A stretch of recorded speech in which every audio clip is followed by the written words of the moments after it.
soul shall be mine. Okay, so here we go with a mage. Guessing it's probably going to be a Highlander mage or possibly a no-spell mage. I guess you can just pitch the Dark Skies because we're not really going to be expecting too much from him in the early game. And looks like we're kind of excited about this hand.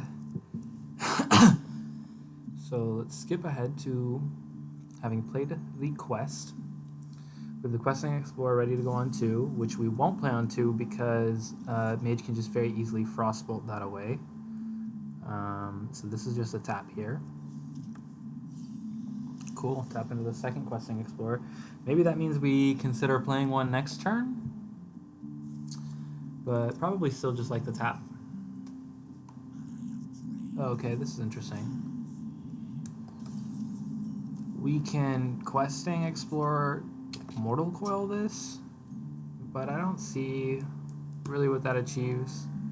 I think I'd probably rather tap, just look for more resources, things to do.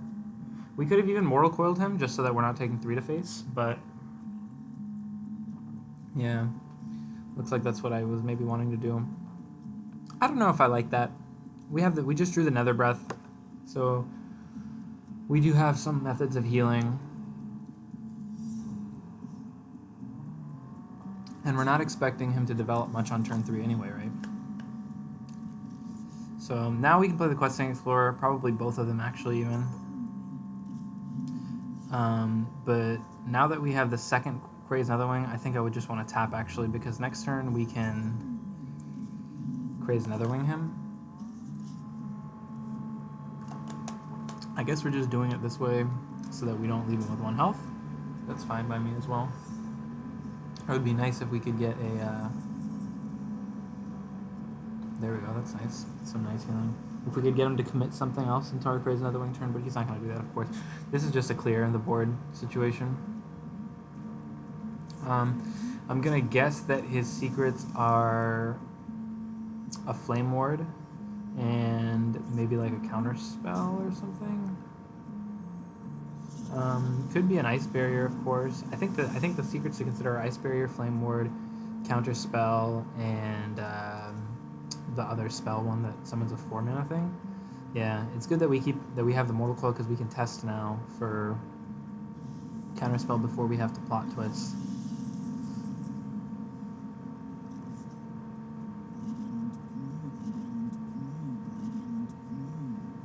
Here, maybe we just play the second Craze Netherwing.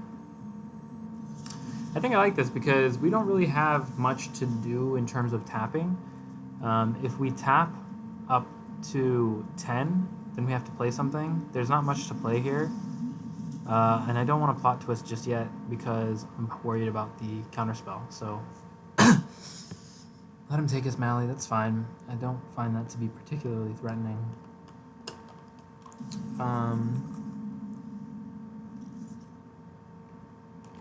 Now we can use the Rain of Fire to check if we needed to. We can clear this with a Nether Breath, but I think that's not worthwhile. We have 2 Twisting Nethers in hand, so ooh, Sense Demons is kind of nice. Unfortunately, we can't do Sense Demons, a 1-mana card, and Plot Twist. I don't think I want to test the Sense Demons. I'm down to throw that back into the deck and then get it later and get double Aranasi Broodmother. Oh wow, okay, so both Ice Barrier and that.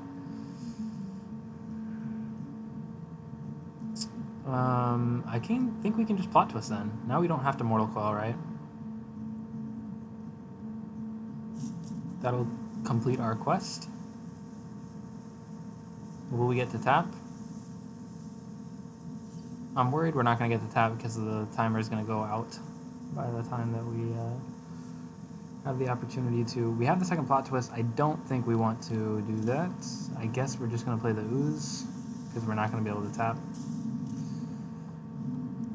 It's probably fine. We probably don't want to tap to 10 cards anyway. There's no guarantee that we want to play the next card that we draw.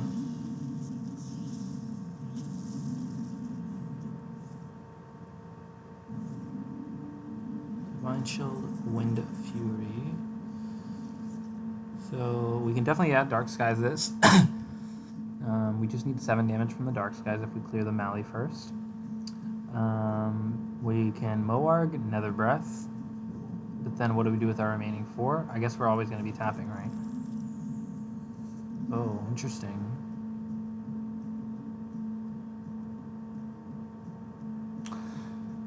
This is actually quite interesting, because we could just develop the Abyssal Summoner, but if he has removal for that, we take 12 to the face. It's too big of a threat, right? We have to kill it.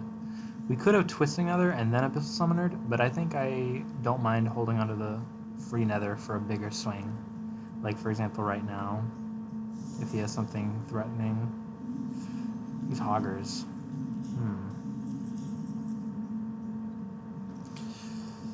Yeah, honestly, this could be another turn. We could Moarg, Mortal Coil something, and Nether Breath one of the Hoggers. I don't like that, though. I think that this is premium removal. I don't think he has any way to come over the top and do too much damage to us, so I think we're sitting decently pretty at 16. I think I don't mind Nether, yeah. I don't mind Nether, tap, Abyssal Summoner, see what we get from the box. Yeah, I think that's the play.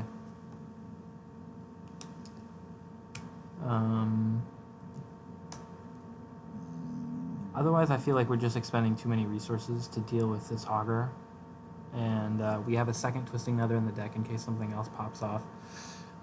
We're building a decent-sized board that's threatening him right before his Reno turn on turn 9, so we can't really do that.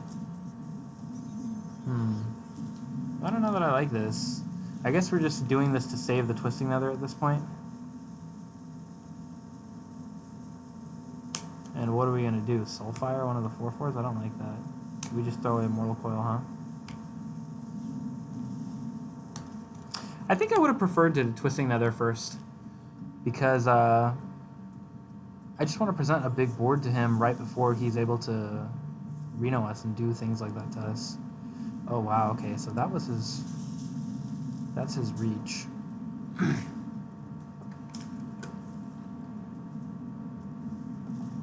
This is definitely a Twisting Nether board. I don't know if we should have baited him into doing that, but it's okay. The question is, do we want to heal before we Nether? I think the answer might have to be yes. Because we're just dead to Frostbolt.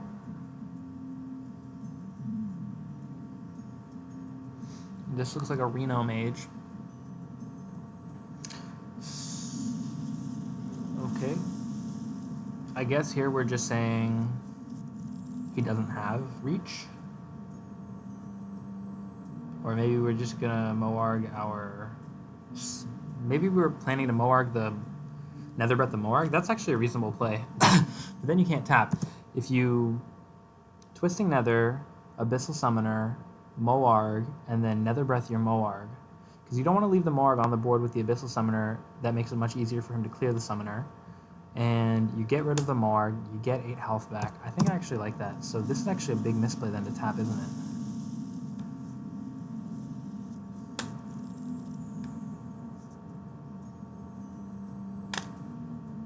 We can always use our 0 mana Nether Breath, but it would have been so much nicer to save that for the Wally, wouldn't it?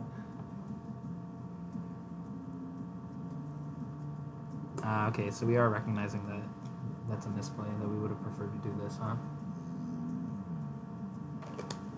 It's probably okay, but I'm pretty sure we have to heal.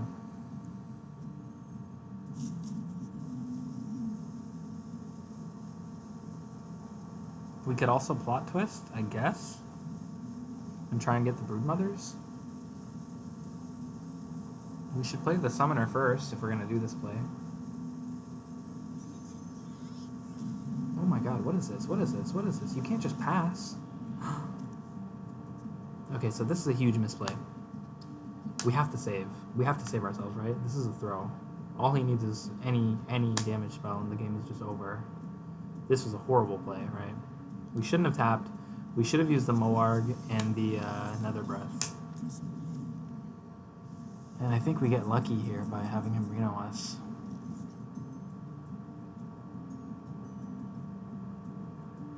We could Mally Nether Breath. What are the ways that he deals with Mally? I doubt he plays Polymorph. Reno won't do the job.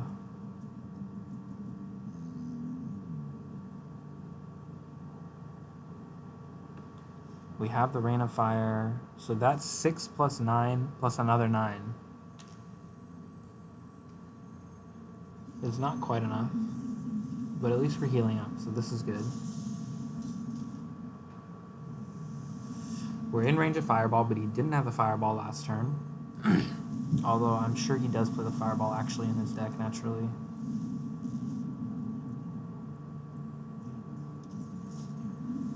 Probably isn't going to matter. At this point, he should have removal for the Mally. He already uses Rolling Fireball, but I'm sure he has something, right?